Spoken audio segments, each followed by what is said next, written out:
Hey everyone, Joshua Kirk here with you once again, and now it's time for my second list video for this truly very chaotic year, 2020. These are going to be my honorable mentions of the year.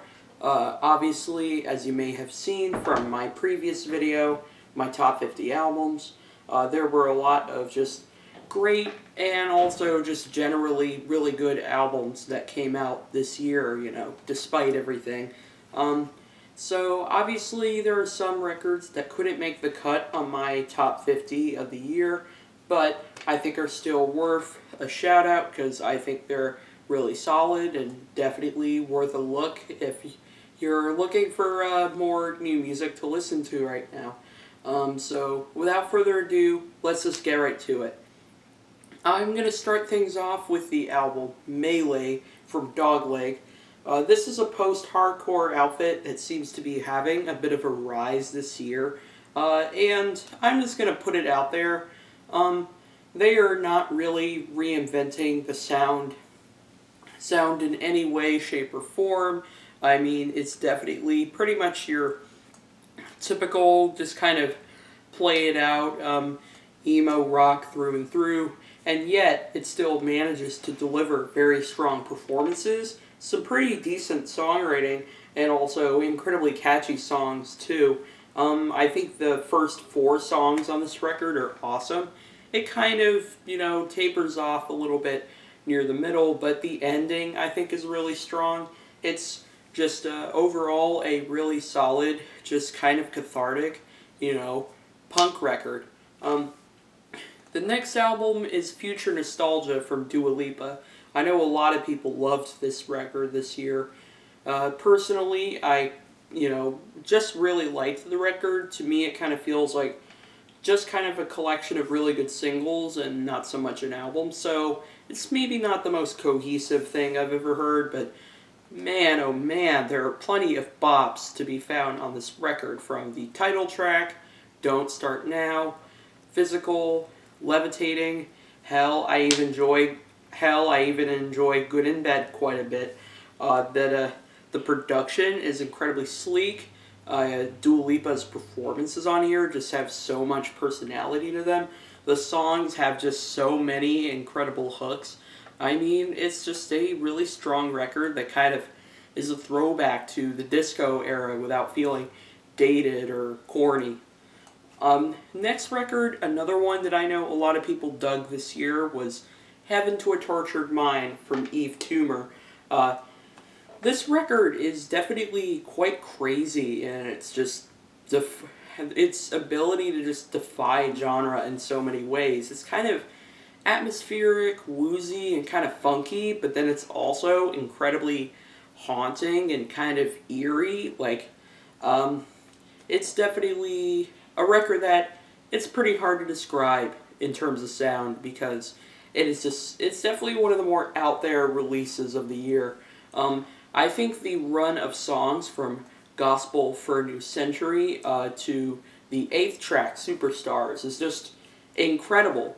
The album kind of becomes a little undercooked near the end, I think, and that's kind of why it's not really on my love list, but overall, just a very compelling record, and obviously Gospel for a New Century is one of the best songs of 2020, without a doubt. Couple of rock records that I want to get into now. Jump Rope Gazers from the Beths. This was an album that was in my favorites of the year for a little while. Then, as I was kind of thinking about my lists and whatnot, this album kind of fell off for me a little bit. It became a little bit predictable after a while, and that sort of tells you that, kind of like the Dogleg record, this is not a very creative or original rendering of indie rock and power pop, but I will say that the songs are incredibly catchy. The songwriting is sharp. I think the way that I think the production is definitely very well done. It's perfect balance between being kind of raw, but also very beautifully polished too. But really, the one thing that I think stood out to me the most on this record was their usage of like vocal harmonies is like, I haven't heard too many indie rock bands today just master the pitch on those harmonies as well as the Beths from New Zealand do. So yeah, definitely check that one out. A Hero's Death from Fontaines, DC, which kind of leans more into the post-punk realm. I was a little nervous going in to listen to this record because Fontaines have definitely had a rise in recent years, lots of critical acclaim. They probably have gotten even more buzz than maybe some of their peers, like maybe Idols or something like that. So I kind of came in this record actually kind of anticipating maybe just kind of run-of-the-mill post-punk that's just kind of critic bait, but I was way wrong listening to this record. It actually is really quite good. Like, I think the production on this album, the way that like the guitars are mixed is just so sharp and just like punchy. And then you also have like a perfect balance between being political in some places, but then also kind of introspective and kind of with a childlike sense of wonder in other places too. And though it is definitely got kind of the raw crunchiness of post-punk, really good post-punk, it's also got sort of that dreamy kind of sepia-toned indie rock appeal that definitely is a pretty cool sort of crossover. They definitely cross over into that quite a bit near the end of the record. Yeah, I actually really dug this record, even more than I thought I would. Next record is a pop rap record that I definitely want to give a shout out to, and that is Limbo from Amine. Amine definitely is having himself a year in 2020. I mean, this album obviously is solidifying him into the kind of the camp of just really kind of fun, but also very reflective and kind of emotional pop rap. Of course, he broke out a few years ago with the debut album, but this is really the record where he really kind of came into his own, and just like his charisma on here is just wonderful, and also the production is just so smooth and definitely pulls a lot from the 2000s a little bit. Really all the features, except for maybe Summer Walker, I think really added a lot to the record too.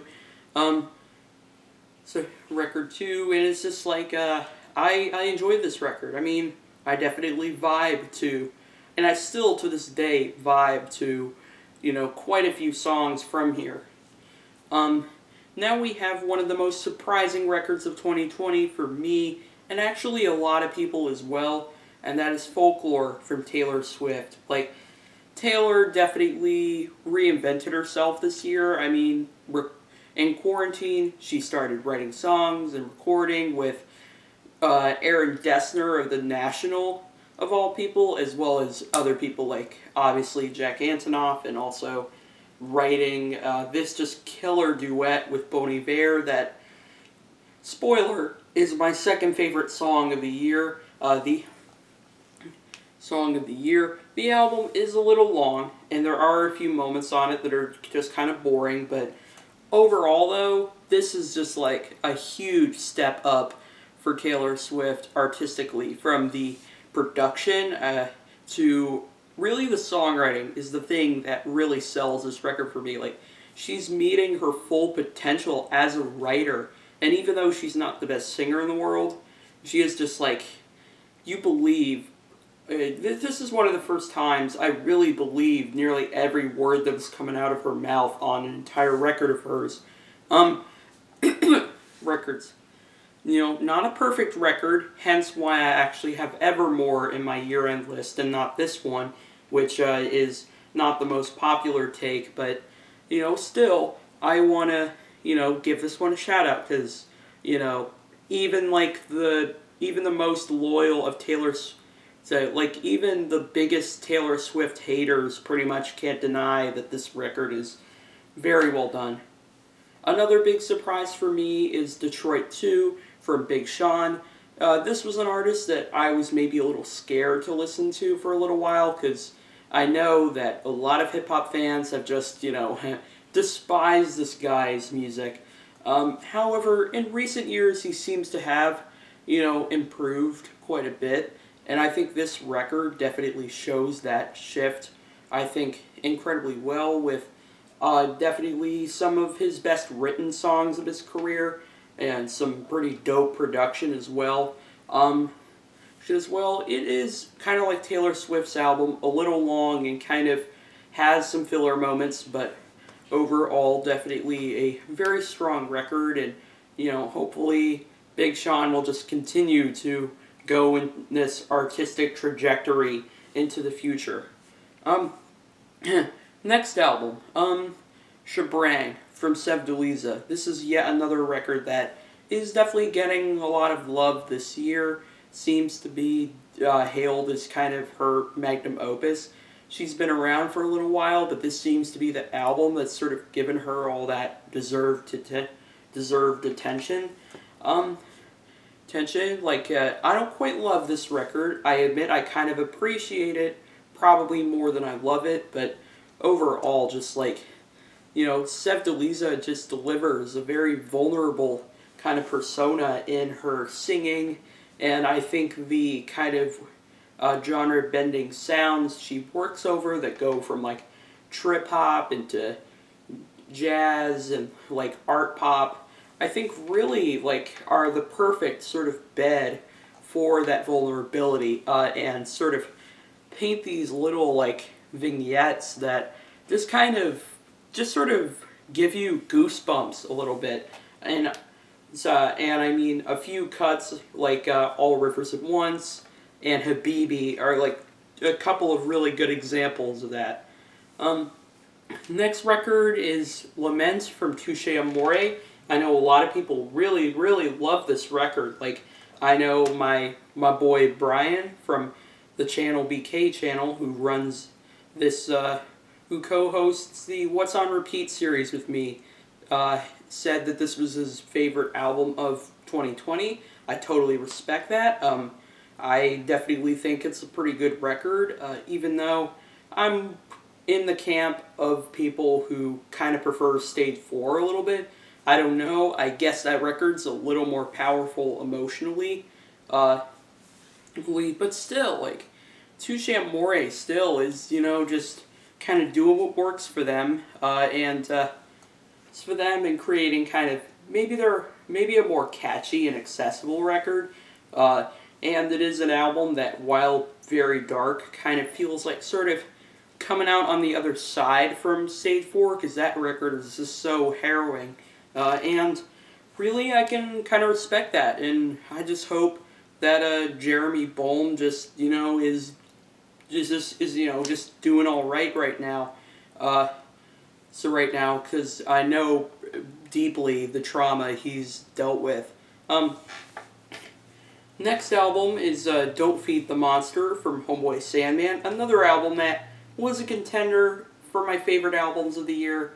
Then it kind of fell off after I sort of became a little bit tired of the sort of dry, kind of, I guess, sort of kind of lackluster production that occurs sometimes, but Homeboy still delivers some really quality raps on this record that, he's essentially taking what he did so well on his last album and basically just making it making a more straightforward record, but still kind of that sense of humor is robust as ever.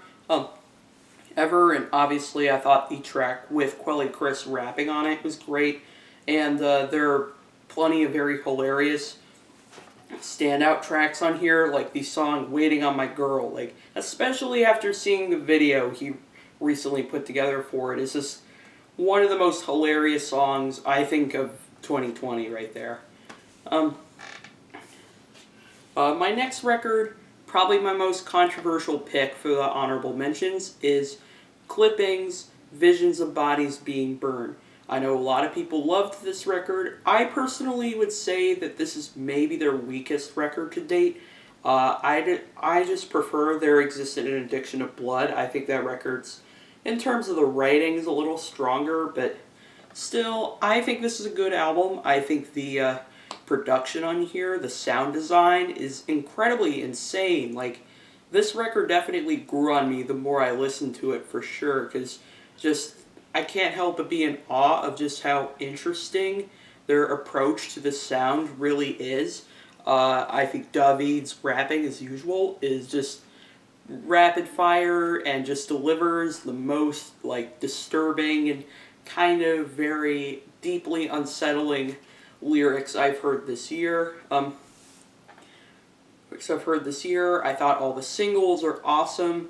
I mean, this is a record that, I definitely, it's kind of an unpopular take that I don't love this record as much as their other releases, but still, it is clipping, and, I think they can still do pretty much no wrong, and I just hope that clipping continues to, like, stay creative and, like, stay ambitious as time goes on. Next, I want to mention the album FlySiifu's from Pink Siifu and Fly Anakin, two rappers that are teaming up for the first time. Pink Siifu seemed to have a bit of a rise in underground music this year, especially when it comes to hip hop. And these two rappers have kind of different personalities and flows. You have Siifu, who is like very kind of sluggish and a little more soft-spoken, like he isn't the most lyrical rapper out there. But then you also have Fly, who is just like rapid fire and in your face and delivers just some really cool poeticisms. Obviously Siifu does too. And they do that over some kind of lo-fi, kind of very crackly production that has some very beautiful and creative usage of sampling. Also, the skits on here I thought were downright hilarious, so yeah, I thought this record was kind of a fun little concept record where the two rappers on here are basically running a record store. Chris Stapleton Starting Over is the next record I want to give a shout out to. Definitely another record that this seems to be probably the most positively reviewed Chris Stapleton record to date. Even though his other records definitely got a lot of great reviews too, but this seems to be the one that kind of solidifies him as kind of a big part of what country music looks like right now. He definitely still belongs right alongside Sturgill Simpson and Jason Isbell as just like some of the great songwriters in this genre of music right now. And even though personally, I was kind of maybe on the fence with this album, I will say that the songwriting is incredibly strong throughout. I will say that Chris Stapleton's voice obviously is the thing that really steals the show for me here. And then there are also just really endearing and kind of sweet moments on here. Like, that's like the song about his dog midway through the record is bound to just move you to tears every time.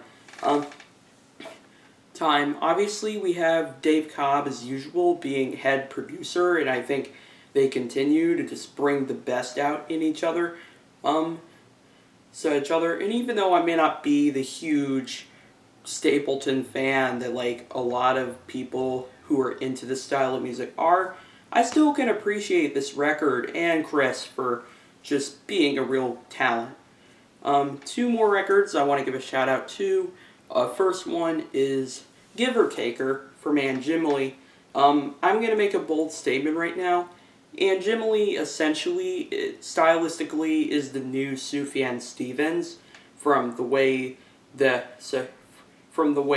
vocals sound on here to the arrangements, which definitely remind me of like the Illinois era, the era when Sufjan was pretty much the poster child for emo boys worldwide. I think they are definitely one of the most promising artists in indie right now. I mean, the songwriting's probably a little mundane, But what really sells this album for me is just the way they sound vocally. Like, just delivering a similar kind of soul that I would find maybe in a great R&B singer a little bit, while still having that sort of quavery, kind of Sufjan-y, kind of, sort of sound as well. And I think and it's really cool how some of the arrangements have this kind of bossa nova feel to it, and definitely a little bit of kind of his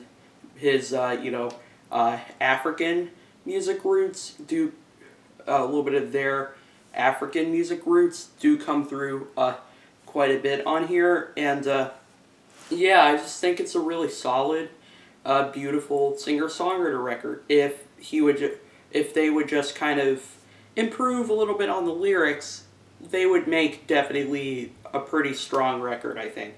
Final record, Plastic Hearts from Miley Cyrus. This was another record that really surprised me this year. I mean, I just could not stand Miley Cyrus for a little while, but really it was when she did that song with Mark Ronson back in 2018, when I think she was making a shift into some better music, I think. And now with this album, it seems like she's full-on embracing this very sleek, neon-colored kind of pop rock that I think works better for her than like any other sound has, really, for her. Especially considering, vocally, she's like at her strongest here, and I think, with a voice like hers, this kind of aesthetic just is perfect for her to just kind of give it her all. I think the songwriting is a little bit basic, but really it's the way she's singing on here, and also the quality of the production, the kind of escapist sort of quality of it that definitely makes it probably the best thing I think she's ever done. And those are my honorable mentions for 2020. Definitely check out all these records, as well as the other 50 records that made my favorites of the year. I definitely, am definitely pretty happy that I had plenty of good music to listen to in a pretty awful year. And there you go. This is Joshua Kirk, signing off.